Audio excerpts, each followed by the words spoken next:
본문은 성경보다 자신들이 주장하는 영적 지식을 더 크게 믿는 영지주의자들의 잘못된 주장을 반박하기 위한 말씀입니다. 성경은 모든 사람이 죄를 범한 사실을 말씀합니다. 로마서 3장 23절에 모든 사람이 죄를 범하였음에 하나님의 영광에 이르지 못하더니 했습니다. 그러나 영지주의자들은 예수 그리스도의 대속 필요성과 보혈의 공로를 인정하지 않습니다. 영지주의는 이방 종교를 가진 자가 기독교로 개종하면서 이방 종교나 철학 사상을 기독교에 혼합시킨 사이비한 가르침입니다. 영지주의에는 페르시아의 이원론, 동양의 신비종교, 헬라 철학, 유대교 사상 등 여러 요소가 기독교 교훈에 혼합되어 있습니다. 특히 영지주의는 영육이원 논두얼리점을 그 사상적 기반을 두고 있습니다. 영육이원 논두얼리점이란 영의 세계와 물질의 세계, 영혼과 육체는 서로 존재론적으로 대립의 관계에 있다는 전제에서 출발합니다. 이러한 영육이원론은 영혼은 선하고 육체는 악하다는 선악이원론으로 귀결됩니다. 이러한 존재론적 윤리적 이원론이 그대로 신론, 인간론, 기독론, 구원론에 적용하고 있습니다. 영지주의자들은 인간이 고통을 당하고 죽는 까닭은 인간이 악한 물질 세계에서 악한 육신을 입고 살아가기 때문이라고 봅니다. 육신은 악하기 때문에 육신을 사랑해서는 안 된다고 여깁니다. 그래서 영지주의는 인간 육신을 적대시하고 천시하고 영을 소중한 것으로 보는 극단적인 사고 구조를 갖고 있습니다. 첫째, 영지주의는 극단적인 금욕주의로서 일체의 육식과 결혼을 금하는 부류가 있습니다. 둘째, 또 금욕주의와는 정반대로 육신은 전혀 쓸모없는 것이기 때문에 어떠한 짓을 해도 상관없다는 윤리적 방탕주의 반율법주의에 빠지는 부류도 있습니다. 이런 부류의 사람들은 신앙적 고행이나 금욕이 구원에 아무런 소용이 없다고 주장합니다. 영지주의에 의하면 구원은 영적 각성을 통해 인간의 영혼이 육신의 굴레에서 해방되어 영적 본향으로 귀향하는 것이라고 말합니다. 그러므로 그리스도의 육체적 죽음과 그리스도의 육체적 부활에 대한 믿음을 통해 죄사함을 받아 영육 간의 구원을 얻는다는 기독교의 구원론을 조잡한 것으로 배척합니다. 영적 세계로의 귀환이라는 신화론적 구원론에 집착합니다. 이런 사고를 받아들이면서 교회 안에서 신앙생활하고 있었으니 모순된 사이비인 것입니다. 영지주의에 따르면 인간은 원래 천상의 영적 존재였다는 것입니다. 천상의 영적 존재였던 인간이 자신 안에 있던 신적 불꽃을 상실하고 지상의 물질 세계로 추방되어 고통과 죽음의 운명을 지닌 육신의 감옥에 유폐되었다는 것입니다. 그래서 이들은 육신을 영혼의 감옥이라고 보고 있습니다. 사람은 자신의 추방과 유폐의 과정조차 망각한 채 살아가고 있다고 가르칩니다. 그리고 영지주의에서 말하는 구원은 영적 깨달음에서 온다고 말합니다. 구원은 영적 지식의 각성에 의해 이루어진다는 것입니다. 영적인 인간임을 망각하고 살아가는 육체의 감옥에 갇힌 인간이 자신이 영적 존재라는 각성에 이르게 되면 구원을 얻는다는 것입니다. 영적 각성은 영적 지식을 통해 가능하다는 것입니다. 그러므로 영적 지식을 중시하는 것입니다. 이것을 성경보다 우위에 두고 있습니다. 이것은 영지주의자들은 성경 밖에 있는 영적 지식과 영적 비밀을 중시하기 때문입니다. 이 지식은 지성적이며 과학적인 지식이 아니고 직관적이며 직접적인 지식, 신적인 것에 참여함으로 얻는 영적인 지식을 말합니다. 그 지식은 육체의 감옥에 유폐된 자신의 영혼을 일깨우는 지식이라는 겁니다. 그렇게 자기인식의 깨달음이 일어날 때 자신의 현재 상태로부터 해방과 구원이 성취된다는 것입니다. 이렇게 영지주의는 성경과 상관없는 신비적 영적 지식을 통해 구원을 성취하려 하는 종교운동입니다. 영지주의에 의하면 진정한 구원이란 우리의 믿음이나 행함이 아니라 참 지식의 소유 여부에 달려있다고 봅니다. 그러므로 영지주의자들은 윤리에 대해 부정적이고 소극적입니다. 오히려 윤리 도덕적인 율법에서 해방되어 양심의 거리낌에서 벗어나는 것이 구원이라고 강조합니다. 그리고 그런 지식은 특별한 사람들에 의해서 비밀스럽게 전수된다고 주장합니다. 그러니 이게 사이비 이단인 겁니다. 마치 구원파처럼 예수 믿으면 육신이 범하는 윤리 도덕적인 죄를 범해도 상관이 없고 바른 믿음의 지식으로만 무장하면 영은 반드시 구원받는다고 우기는 사이비 주장과 비슷한 것입니다. 그래서 본문 8절에 뭐라고 합니까? 만일 우리가 죄가 없다고 말하면 스스로 속이고 또 진리가 우리 속에 있지 아니할 것이요 했습니다. 영지주의자들처럼 죄를 범하고도 자신들이 가진 특정한 영적 지식만 갖고 있으면 죄가 없다고 주장하는 것은 스스로 속이고 또 진리가 그 속에 없는 것이라고 했습니다. 이렇게 영지주의자들은 하나님이 어떤 분이신지 이 기본적인 것도 제대로 정리되지 않은 사이비 신자들인 셈입니다. 첫째, 우리가 섬기는 하나님은 빛이십니다. 그러므로 하나님은 우리의 영혼과 육체의 죄가 머물고 있는 것을 기뻐하지 않으십니다. 죄는 어두움이요 하나님은 빛이시기 때문입니다. 즉 하나님은 거룩하신 분이라서 죄를 기뻐하지 않으십니다. 레위기 11장 45절에 나는 너희의 하나님이 되려고 너희를 애굽 땅에서 인도하여 낸 여호와라. 내가 거룩하니 너희도 거룩할지어다 했습니다. 아무것도 보이지 않는 어두운 방에 불을 켜는 순간 어두움은 사라집니다. 빛이 어두움을 몰아내는 것입니다. 우리가 하나님과 교제하는 삶도 이와 같습니다. 그리고 빛이신 예수 그리스도를 만나고 믿는 순간 우리 삶에 있는 죄의 어두움도 사지는 것입니다. 사도 요한은 영지주의 이단에 영향을 받던 소아시아 교인들에게 이 서신을 보내어 성도는 거룩하신 하나님 아버지와 그 아들 예수 그리스도와 참된 교제를 나누는 자라고 말하고 있습니다. 특히 예수님이 생명의 말씀이심을 강조하고 이 서신을 쓰는 목적을 바로 그분과의 거룩한 교제를 통해 충만한 기쁨을 누리는 데 있다고 말하고 있습니다. 그리고 사도 요한은 자신이 만난 예수 그리스도에 대해 증언합니다. 예수님은 생명이시며 하나님과 함께 계시다가 이 땅에 오신 분이라는 것입니다. 신자가 거룩한 하나님과 어떻게 교제할 수 있습니까? 그것은 하나님의 말씀으로 가능합니다. 그래서 사도 요한은 예수님이 바로 생명의 말씀인 로고스라는 것입니다. 요한복음 1장 14절의 말씀이 육신이 되어 우리 가운데 거하심에 우리가 그의 영광을 보니 아버지의 독생자의 영광이요 은혜와 진리가 충만하더라 했습니다. 예수님은 말씀일 뿐 아니라 생명이기도 합니다. 그래서 요한복음 14장 6절에 예수께서 이르시되 내가 곧 길이요 진리요 생명이니 나로 말미암지 않고는 아버지께로 올 자가 없느니라 했습니다. 구약에서 말씀 즉 로고스 되신 예수님은 하나님의 창조와 구원과 계시를 대행하십니다. 그리고 그 로고스가 신약에 와서는 생명 사역을 이루십니다. 그래서 예수님은 바로 생명 자체이십니다. 그래서 우리가 예수님과 교제하게 될 때 생명을 얻고 생명을 경험할 수 있습니다. 또한 로고스이신 예수 그리스도는 태초부터 계속 존재하셨던 분이십니다. 그래서 요한복음 1장 1절에 태초에 말씀이 계시니라 이 말씀이 하나님과 함께 계셨으니 이 말씀은 곧 하나님이시니라 했습니다.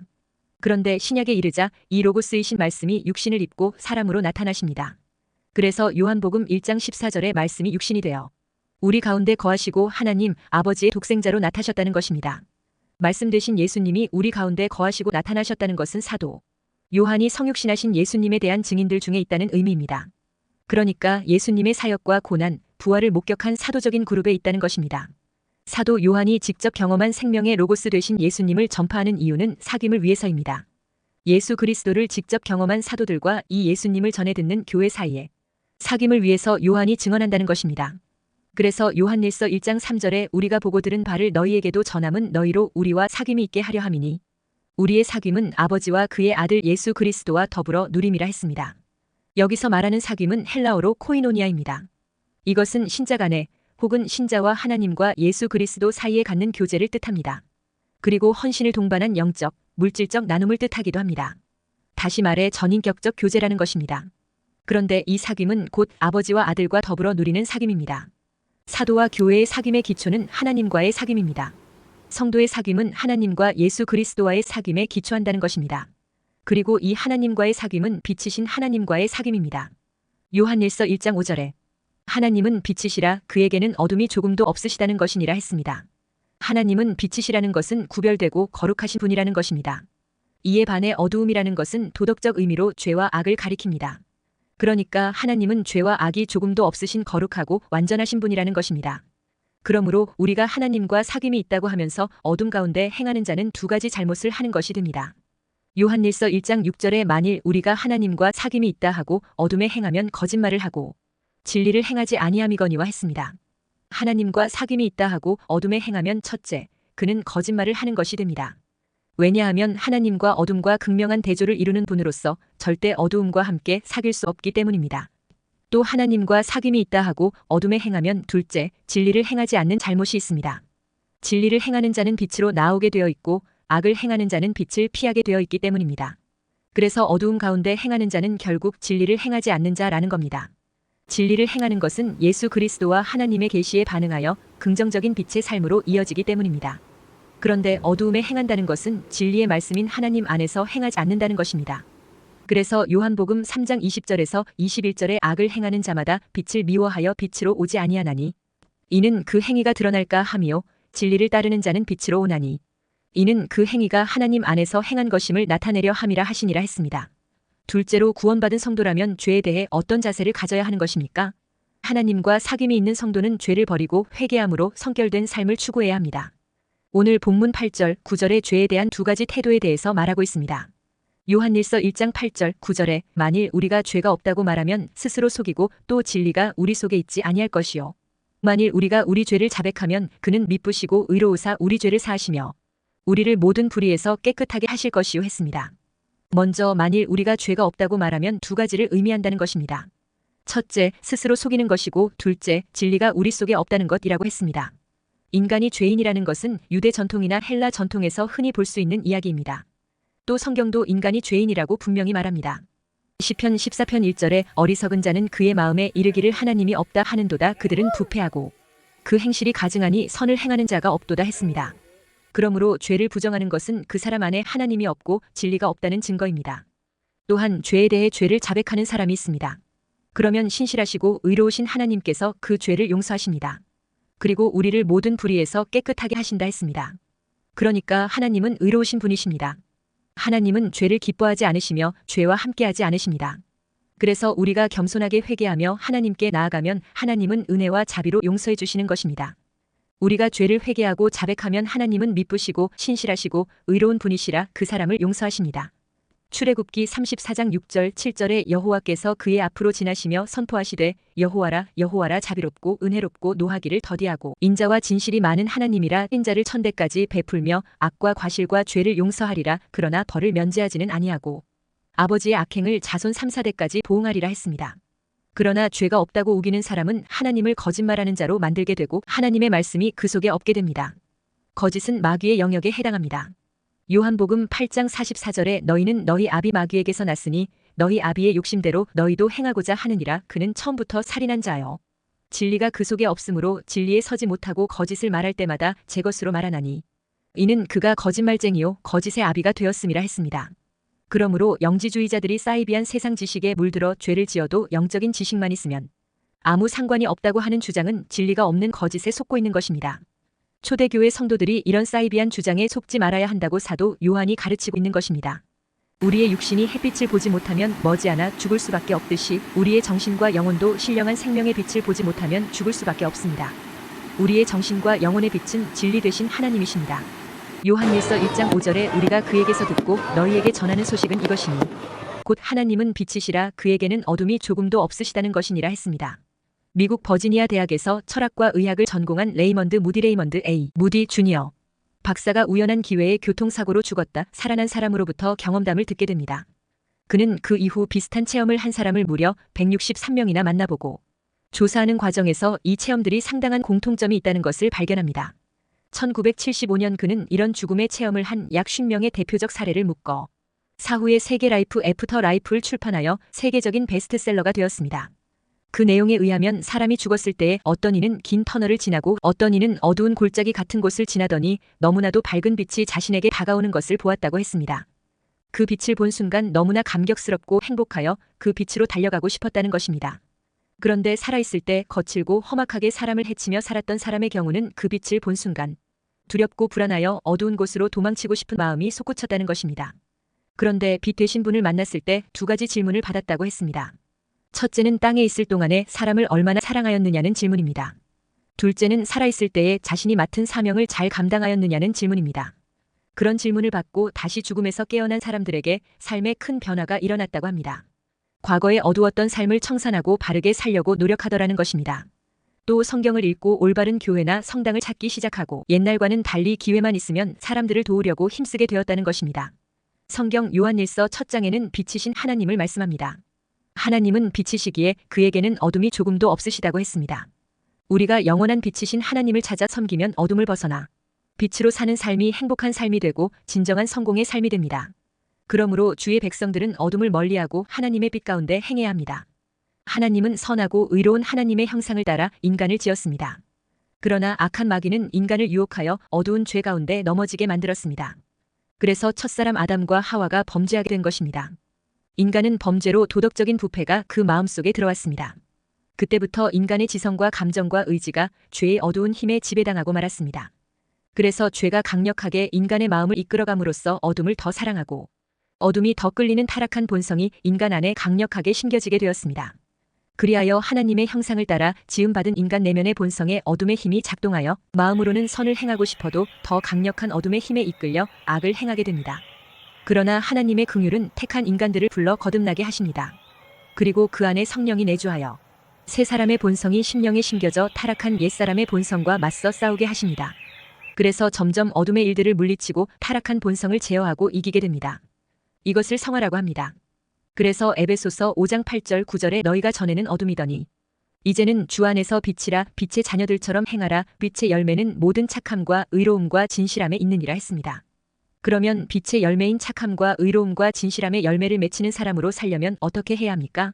셋째, 남은 생애를 회개하는 삶과 함께 거룩하고 성결한 삶과 사랑하며 섬기는 삶을 추구하며 살아야 합니다.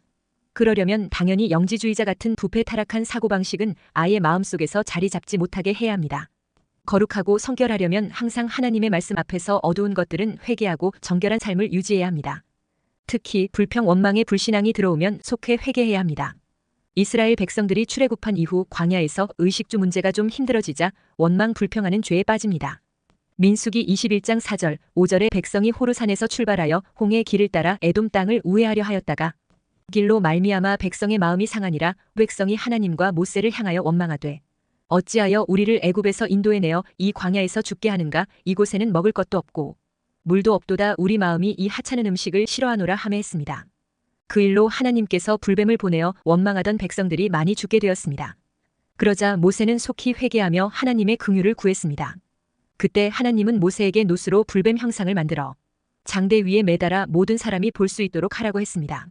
그러면서 원망하다 불뱀에 물려 죽어가는 자들은 누구든지 장대에 매달린 놋뱀을 쳐다보면 살리라 했습니다. 그 말씀을 듣고 장대에 달린 놋뱀을 쳐다본 사람들은 모두가 고침받고 살아나게 되었습니다. 장대에 매달린 놋뱀은 십자가에 매달린 예수님을 상징합니다. 광야에서 원망 불평의 죄로 불뱀에 물려 죽어갔던 사람들은 바로 염려와 근심과 원망과 불평의 죄에 잘 빠지는 우리들을 상징합니다. 그러므로 우리 안에 불신앙의 어둠이 들어올 때마다 피 흘리신 예수님의 십자가를 바라보며 회개 기도를 드려야 합니다. 그러면 우리의 모든 죄와 허물이 사함을 받습니다. 이사야 53장 5절에 그가 찔림은 우리의 허물 때문이요 그가 상함은 우리의 죄악 때문이라. 그가 징계를 받음으로 우리는 평화를 누리고 그가 채찍에 맞음으로 우리는 나음을 받았도다 했습니다. 그러므로 우리가 죄를 지으면 영지주의자들처럼 뻔뻔하게 아무 죄도 없는 것처럼 처신해서는 안 됩니다. 죄는 속히 자백하고 회개해야 합니다. 그러면 본문 9절에 만일 우리가 우리 죄를 자백하면 그는 미쁘시고 의로우사 우리 죄를 사하시며 우리를 모든 불의에서 깨끗하게 하실 것이요 했습니다. 하나님의 말씀에 거울 앞에 드러난 죄를 자백하고 회개할 때 하나님은 우리를 죄의 불의에서 깨끗하게 하시는 것입니다. 그러면 빛 되신 하나님과 사귐이 있게 되고 은혜와 평강과 감사와 찬송의 생활이 열리게 되는 것입니다. 죄는 속히 회개하고 버리고 빛 되신 하나님과 깊은 사귐이 있는 믿음의 사람이 되시기를 축원합니다.